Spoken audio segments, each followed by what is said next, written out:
Rest day na at huling araw na ng pag-grab natin para sa buwan ng July at oras na naman para kolektahin natin lahat ng ipon nating barya sa loob ng 15 days.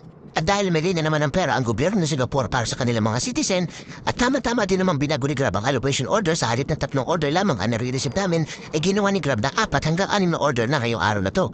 At papatak ng 4:30 ng hapon, bungusan napakarami order hanggang 8:30 ng gabi, kaya naman sa loob lamang ng 9.5 hours ay nakabuo na kagad tayo ng 48 orders. At ngayong araw na to ay kumita tayo ng $224.40 at dahil nakakuha tayo ng 48 orders, meron tayong additional $28 incentives. At bago natin withdrawin ang total na kinita natin para sa month of July, kung hindi pa po kayo nakafollow, please click lang po yung follow sa baba para dumami pa ang mga subscriber natin. Maraming salamat po in advance. At dahil naklik mo na yung follow, eto na, withdrawin na natin ang kinita natin sa 15 days na pag-grab natin sa buwan ng July. Punta lang tayo sa cash wallet natin. Ayan, makikita nyo, $3,971 ang kinita natin para sa 15 days na pag-grab natin. Kailan yung cash wallet? Then transfer